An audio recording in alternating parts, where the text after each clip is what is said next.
Procedures 300 Appendix B that were in effect on December 18, 2018 through January 4, 2019, People's Exhibit 20. Okay. The same is true with respect to Appendix A of Procedures 315, People's Exhibit 21. A review of the state's demonstrative exhibit reflects that almost none of the procedures that are contained within it are, in fact, the procedures that were in effect in December of 2018 and January of 2019. There was subsequent remedial action taken by DCFS after AJ Freund's death that led to revised Procedures 300. If you look, for example, at page 2 of the state's demonstrative exhibit, the definitions that were read into the record by Mr. Canale yesterday, these definitions appear in the June 11, 2019 version of Procedures 300. These were not stipulated to and are not relevant to this case. They were not in effect in December of 2018 and June of 2019. I believe there are only 9 references in the entire demonstrative exhibit. 8, I apologize. There are 8 pages of Procedures 300 in the demonstrative exhibit that are actually procedures that were in effect in December of 2018 and January of 2019. The rest are from 2019 to after January 2019, 2020, and 2022. All right, so counsel, do you have the procedures that were in effect then? Yes, they were tendered in discovery pursuant to a subpoena that was served by the state on DCFS. Mr. McQuaid, do you have those too, I assume? Yes, Judge. Mr. Canale, how about you? Well, I assume you do as well. So that is a problem. That's a big problem. Because I'm relying on what's in the demonstrative exhibit, as is the witness. So I need to know exactly. I'm not going to rely, obviously, on any procedures that weren't the procedures. So that's absolutely got to be cleared up. Nearly all of the testimony that was offered yesterday and read into the procedures read into the record by Mr. Canale come from after January of 2019, and they are substantially different. For example, page 2, the definition of used child and neglected child on page 3 don't appear in the definitions in Procedures 300 in December of 2018. Okay. State, what do you have to say about all Judge, this? what's in the demonstrative exhibit is the same thing that's in the Procedures 300, which were handed up to Your Honor, which were returned pursuant to DCFS subpoena, where we asked them what P300s were in effect in 2018. The parties have stipulated that what's in here is the demonstrative exhibit that were in effect from December 18, 2018 through January 4th of 2019. So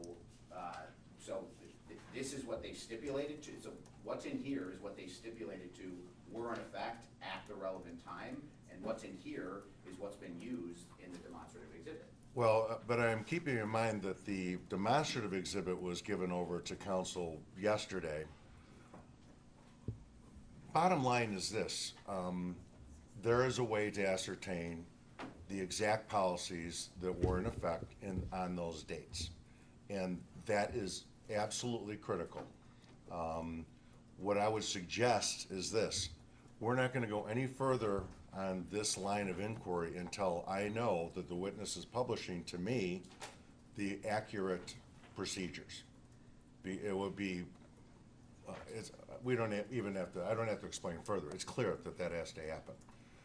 So what I'm going to suggest is this, and I don't know the lineup of witnesses or what witnesses are coming or evidence or anything like that, is to pause this witness and give the attorneys a chance to sit down so you can agree that what the procedures are that I'm looking at are in fact the procedures.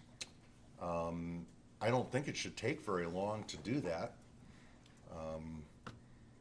So what do the parties think about that? Okay, if I could just get a clarification to the defendant's objection. Are they saying that what's in the exhibit that they stipulated to were the P300 between December 8th and 2014, what they've stipulated to, are they saying that what they've stipulated to is incorrect and that those were not the Procedures 300 that were in effect between that time, or are what they saying that what's in the demonstrative exhibit is not reflective of what's in the P300s that they stipulated to were the P300s in effect at the relevant? What I think they're saying is that what's in the demonstrative exhibit is not what they stipulated to. Judge, I don't know what's in the People's Exhibit 20, because that was the only document not provided to us alongside the stipulation, based upon the conversation that I had with all three of the state's attorney and the two assistant state's attorneys that are here, that the procedures 300 that would be included in the stipulation were the ones in effect in 2018, and were the ones that were turned over by DCFS pursuant to subpoena. Those procedures were turned over in say sixth supplemental answer to discovery.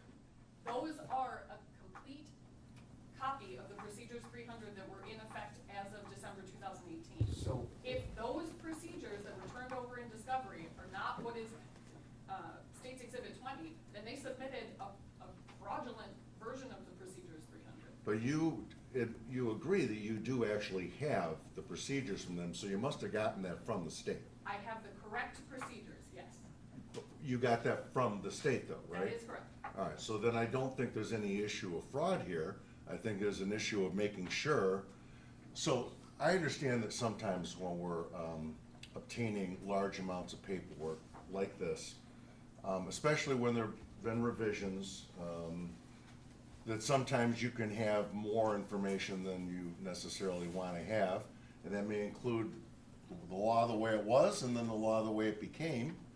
And so we have to ascertain that what is in the demonstrative exhibit and in the stipulation is correct. So now the state did give you the correct procedures, so I'm not worried about fraud here. That's not the issue. What you're saying is that their demonstrative exhibit may have taken parts of the tender that you got, the wrong parts of the tender. In other words, you may have gotten both the law the way it was then and the law the way it became. I believe that decidedly within the discovery there are two versions. The explicit conversation that I had with the state's attorney and the two assistant state's attorneys was what version of the procedures would be used. And that's why it's very specifically reflected in the stipulation. It is the procedures that were in effect from December 18th, 2018 to January 4th, 2019. We were all on the same page about what version of the procedures that was. That's the version that was turned over in their sixth supplement, is a complete volume of the procedures that was returned by DCFS pursuant to subpoena. Mr. Canale this morning is suggesting that Exhibit 20 that was actually tendered to the court is a different version of those procedures. And for certain— Whoa. I am not suggesting that Exhibit 20 is a different version of the procedures other than what you had the opportunity to review and what you agreed to were the P300s that were in effect between December 18th and January 4th. So don't say that I'm suggesting that those are I was different not done. procedures. Okay, we're not gonna do this, okay? For certain. I'm gonna run this, all right? To everyone here, I'm gonna run this. We're not gonna talk directly to each other. We all know better than that. We're not gonna do that. So, what I intend to do is fix the problem, if that can be done. And so I'm gonna attempt to give out some rational ways that we can, so we can move past this issue. So whether the parties agree with me on that or not is of no concern of mine. I'm looking for People's Exhibit 20. That was a binder? Oh, that's why I don't see it.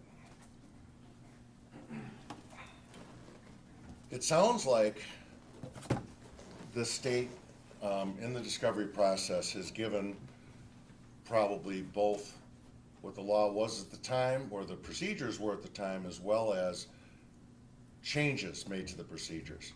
This is a fixable problem. This is a bench trial. So what I'm saying is, you believe, Ms. Lee, that you know or you have in your laptop right there the correct procedures of those dates. That's why I'm instructing the parties. Now, I'm not suggesting anymore. I'm instructing the parties to compare that to each other and fix this problem, because these have dates on them, and many of them have dates on them. You have the information. I don't, so I'm a little in the dark, but I do know how to fix this, and that's the parties are going to get together, and Ms. Lee, you're going to show them what you believe it was. They're going to take out what they believe it is. and you guys will fix that. I mean, you don't even need a judge to do that. These documents very clearly are gonna indicate when they were effective. I don't see why I'm not going to become involved, other than I'm instructing the parties to do that. I'm also saying that we're not gonna continue with this witness's testimony until that issue is resolved. Because I'm taking copious notes, I'm paying a great deal of attention, and I wanna be paying attention and taking notes about the correct facts of this case. So we're gonna fix that problem, that's how we're gonna fix it. I'm ordering the parties to do that. So we are gonna stop with the testimony of this witness, and we are gonna move on, because we can, and I'm sure that we can compare notes and have an answer to me by some point, probably tomorrow. If you need some time today for me to take a recess to start going through this, I'd be happy to do that also. Whatever's gonna get this done accurately, because we're not gonna mess up the record. Judge, And I'm not accusing anyone of anything, I just want this fixed. I do have a request with respect to the testimony that was elicited yesterday. Ms. Ruzicka offered some foundational testimony about her training and experience, and then was certified as an expert in DCFS investigations and DCFS procedure. Thereafter, all of the testimony immediately went to and came from the demonstrative exhibit, almost entirely procedures that were in effect after this relevant investigation. So I'm asking that all of that testimony be stricken. That's premature. I don't know the differences. I don't know that all of the testimony she gave is as to law that was not in effect. You haven't identified that to me. You're telling me some of it's wrong. Maybe it is. That doesn't mean she's not an expert, and it also doesn't mean that I'm gonna strike any of it. Now, that said, there's a reason why I'm gonna stay her testimony, is because if it turns out that she was relying on the false documents, we will revisit that testimony with the correct documents, and I will strike whatever is appropriate.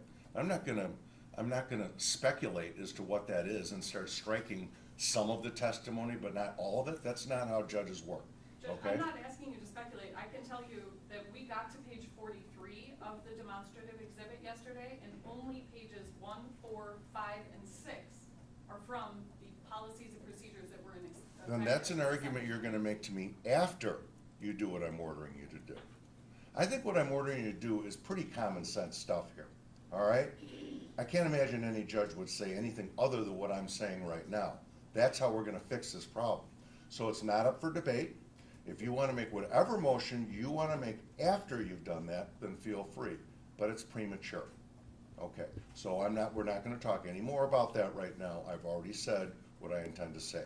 So, we are gonna hold that witness in abeyance until this conference has been held. Then you can identify for me, if you can agree, what the correct procedures were, and then I'll write it down on my pad, and we will revisit whatever needs to be revisited, and the record will be clear, okay? So, no more on that for now until you've done what I'm instructing you to do. Do we have another witness that we can call now, or do we need a recess? And if we do, that's fine, you guys can start doing this project right now. I think we need a recess, Judge. Pardon me? I think we need a recess, Judge. Okay, good. So we are gonna get together and we are going to compare the revisions to the procedures and what we believe to be the original procedures. We're gonna get the right